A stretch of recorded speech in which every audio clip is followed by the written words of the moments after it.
3 ቁጥር 24 በጌታ ስም ከ23 ጀምሮ ላንብበው። እንዲህ ይነበባል።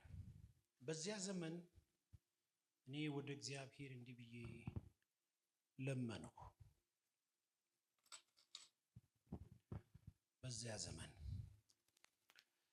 ጌታ እግዚአብሔር ሆይ ታላቅነትህን የጸናችውንም እጅህን ለኔ ለባሪያ ማሳየት ጀምረሃል። በሰማይና በምድርም እንደ ሥራህ እንደ ኃይልህም ይሰራ ዘንድ የሚችል አምላክ ማን ነው? እኔ ልሻገረው በዮርዳኖስ ማዶ ያለችውን መልካሚቱን ምድር ያንንም መልካሙን ተራራማውን አገር ሊባኖስን ልይ። እግዚአብሔር ግን ባንተ ምክንያት ተቆጣኝ አልሰማኝምም። እግዚአብሔርም አለኝ ይበቃሃል፣ በዚህ ነገር ደግመህ አትናገረኝ ወይም አትጠይቀኝ። ፈጠን ብዬ 3 ነገሮች ልናገር። አንደኛ፣ በእግዚአብሔር እጅ የማይረዱ ሰዎች የህይወት ምልክት። አንደኛ፣ የማይያዙ ሰዎች ወይንም ደግሞ ኩራተኞች ወይም ደግሞ ትዕቢተኞች። ትዕቢት ይላል መጽሐፍ ሲናገር ውድቀትን ትቀድማለች ይላል። ትዕቢተኛ የፈለገ ነገር ቢሆን በእግዚአብሔር እጅ ስለማይያዝ ለራሱ ኩራተኛ ስለሆነ መጽሐፍ ቅዱስ ሰዓት የሚያረፍዱ ሰዎች ይላል ኩራተኞች ናቸው ይላል። ሰዓት አርፋጅ ይላል። ቀጠሮ ሰዓት ላይ ሰዓት የሚያረፍድ ሰው ኩራተኛ ነው ይላል። ገብቷል? እግዚአብሔር የአፖይንትመንት አምላክ ነው፣ የጊዜ አምላክ ነው፣ የሰዓት አምላክ ነው። ቀናቶችን ያሳልፋል፣ ዘመናትን ያሳልፋል፣ ዓመታትን ያሳልፋል። እሱ ግን አያልፍም። ስለዚህ እግዚአብሔር በጊዜ ውስጥ ስለሆነ የሚሰራው አንተ አፖይንትመንት ለምሳሌ ለማታየው እግዚአብሔር የምትታመነው እኮ ለኔ ስትታመን ነው። ኩራተኛ ሰዎች የህይወት ምልክት የእግዚአብሔር እጃቸው ላይ የለም። በእግዚአብሔር የሚረዱ ሰዎችስ ኩራተኞች አይደሉም፣ ክብር የላቸውም። ለምሳሌ ሚስት ቢሰጥ የሰጠህ ማን ነው? በሉታ። ባል ቢሰጥሽ የሰጠሽ ማን ነው? ቤት ቢሰጥ የሰጠህ ማን ነው? እድሜ ቢሰጥ የሰጠህ ማን ነው? ትምህርት ቢሰጥ የሰጠህ ማን ነው?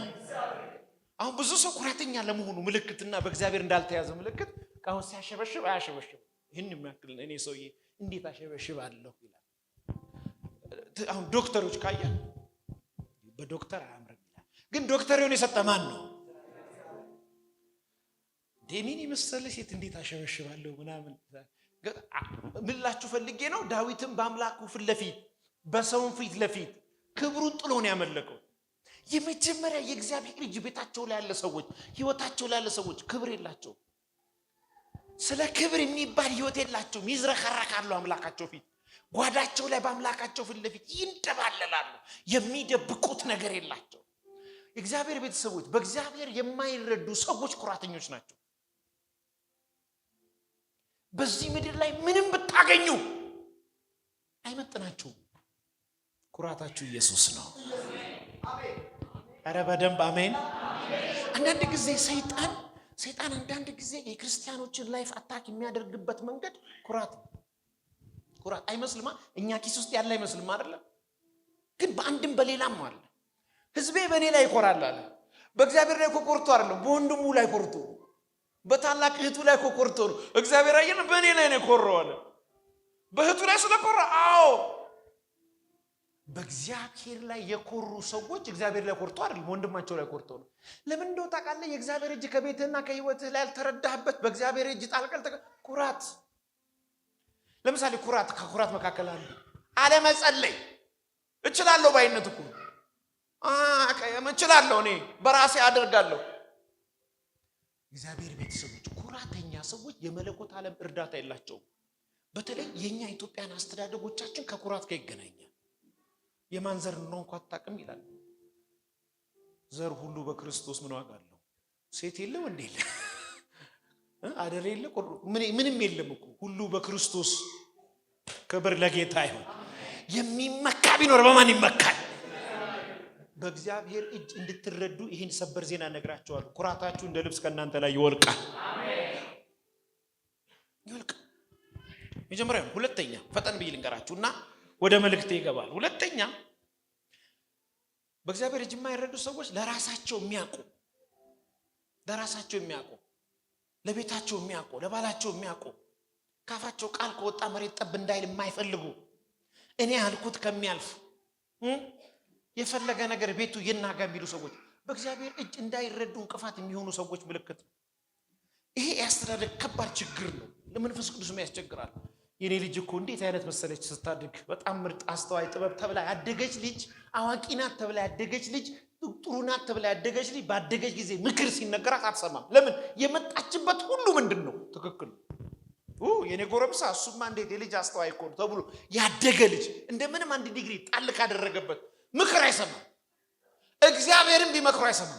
ለምን ይመስላችኋል ሰዎች ትንቢት የጠሉት? በእግዚአብሔር መመከር ስለማይፈልጉ።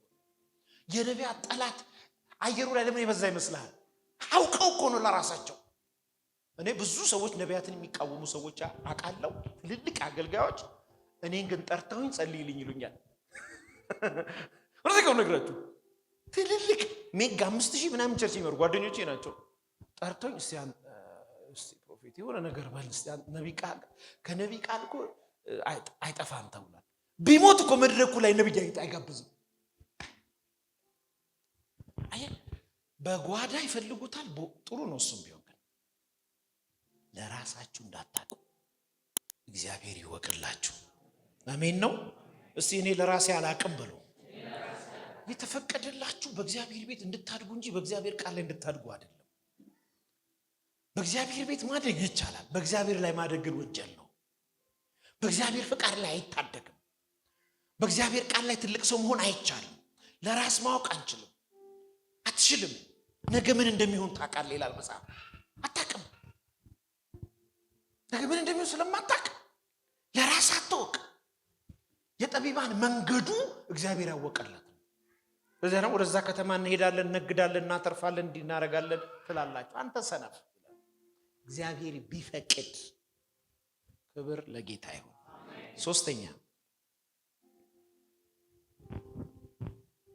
የራሳቸው ጉዳይ ውስጥ ጌታን አያስገቡ እና ጌታን መቼ የሚያስገቡ? ሲቸገሩ።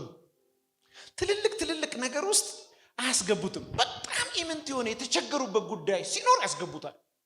ነገር ትክክል ሲሆን አይፈልጉትም። አስፋልት ላይ ከወጣ አይፈልጉትም። በጣም እኮ አሳድጎ ልጅ ያጣ እኮ ማን ነው ብላችሁ ጠይቁኝ እኮ እግዚአብሔር እኮ። በልጆች የተከዳ እኮ እንደ እግዚአብሔር የለም። የተቃናላቸው ጊዜ የተዉት፣ መሶባቸው በእንጀራ የተሞላ ጊዜ ጉዳያቸው ውስጥ ያላስገቡት እኮ ብዙ ሰዎች አሉ። ከዘፍጥረት እስከ ራዕይ ባነሳ ጊዜ የማይበቃኝ ሰዎች አሉ። አንተ አለው አንድ ቀን እንዲያውም አንዱን አንተ አለው አቤት ሲለው ከየት እንዳነሳው አታውቅም። ከየት ነበር ሲለው አያ ፈልጋ ሲዞርብህ እኮ ነው ያገኘው። አንተ ከዘር ልትቀባ የማይገባ ሰው ነበር፣ ቀባው። እንዴ ንጉስ የሚባል በነ የሚጀምር እናንተ ቤት ንብ እንጂ ንብ ቀፎ እንጂ ያለው ንግስና ነበር። ንጉስ አድርጌ ከኔ ላይ በልታ ተረከዝን በኔ ላይ ታነሳለህ? በ38 ዓመት ብቻን ታቀፈው ነው ያለው። እግዚአብሔር ቃል ውስጥ የእግዚአብሔር ፍቃድ ውስጥ የራሱ ጉዳይ ውስጥ የእግዚአብሔር ነገር አላስገባም። እግዚአብሔር ቤተሰቦች የእግዚአብሔር እጅ ከጅማሬ እስከ ፍጻሜ የሚረዳቸው ሰዎች በትልቅም በትንሹም ጉዳዮቻቸው ውስጥ እግዚአብሔርን ጣልቃ የሚያስገቡ 437 ሐዋርያት እንደዛ ነው መጽሐፍ ሲናገር። ዳዊትም በዘመኑ የማንን ፍቃድ ምን አደረገ? አገለገለ። በዘመናት መካከል የእግዚአብሔር እጅ በሁሉ ነገራችሁ ውስጥ እንድትረዱ ካስፈለገ በሁሉ ነገራችሁ ውስጥ ጣልቃ አስገቡት። የመጨረሻ እኔ ራሱ መንፈስ ቅዱስ ሲነግረኝ ይህንንም ታውቃለህ እንዴ ነው ያልኩት። ለራሴ ማለት ነው። በእግዚአብሔር እጅ የማይረዱ የመጨረሻ ሰዎች በእኔ ቋንቋ ነው፣ ሶሪ አማርኛው ካልመጠነ ቋጣሪ ሰዎች ናቸው። ቋጣሪ ኢኒሲስ ሰው ለሁለት ጌታ ሊገዛ ይችላል። ሰው ለገንዘብና ለጌታ ሊገዛ አይችልም። ለአንድ ነገር ነው መገዛት አለበት። በጣም ኤክስትሪም የፋይናንስ አመለካከታቸው ከባድ የሆኑ ሰዎች የእግዚአብሔር እጅ አያዩ። በእግዚአብሔር እጅ ቦታ ሴቭ ያደረጉት ገንዘብ ነው የሚያንቀሳቅሱት። በነገራችን ላይ ገንዘብ አቅም አለው። እስቲ ስጠኝ፣ የሆነ ገንዘብ ስጠኝ እጅ ላይ ተባረክ። ይሄ 200 ብር በጣም ትልቅ አቅም አለው። ይሄ ስትታመም በዛ ካላ ችግር የለውም። ማንም ሊጸልይልሽ አይገባም። ሄደሽ ደግሞ ትለምኛለሽ እንዴ አሳክምሻለሁ ብሎ ያወራል። ቤት ኪራይ ደረሰ ምናምን ሌላው ሲጨንቅ ጌታው ምናምን ሲል አንተ ካለ ይሄ ይከፈላል። ያወራል። አቅም አለ። እናትህ ከሀገር ቤት ታመመች ሲባል ትታከሚያለሽ እማዬ ችግር የለውም አሁን በአካውንትሽ ትራንስፈር አደርጋለሁ። ኢትዮጵያ ውስጥ ሕክምናው ቢዘጋ ይሄ ካለ ዱባይ ሄደህ ትታከማለህ። ምን ችግር አለ? ደግሞ ለገንዘብ አቅም አለ። ኤክስትሪም ቋጣሪ የሆኑ ሰዎች የእግዚአብሔር እጅ የላቸው። በዛ ቦታ ምንድነው የሚያስቀድሙት? ገንዘብ። ማንንም ነው የሚከዱት። ለገንዘብ ያለካቸው አመለካከት መስተካከል አለበት። በዘመናችሁ ምንም ምጡ እግዚአብሔርን አትስረቁት። የአዲስ ኪዳኑ አገልግሎት እንደ ብሉይ ኪዳኑ አይደለም። ቤተ መቅደሱ አንተ ነህ፣ መኖሪያ አንተ ነህ፣ የመንፈሱ ማደሪያ አንተ ነህ፣ ያው ቤተ መቅደስ አንተ ነህ።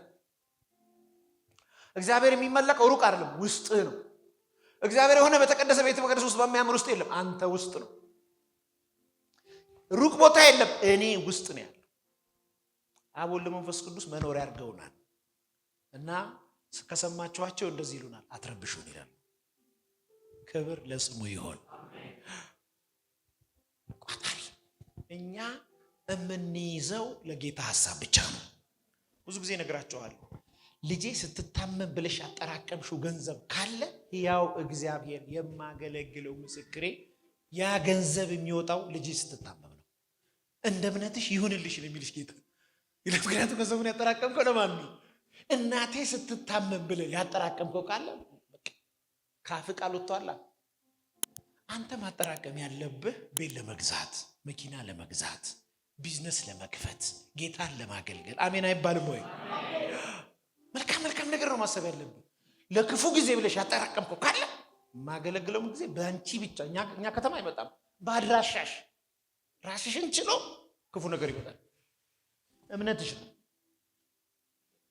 ፈጽሞ በዘመናችሁ መልካም ነገር እንዲሆንላችሁ አስቡ። ለሰውም ስታስቡ ለጻድቁ መልካም ይሆንልሃል። ክብር ለኢየሱስ ይሁን። እንግዲህ ጨርሻለሁ።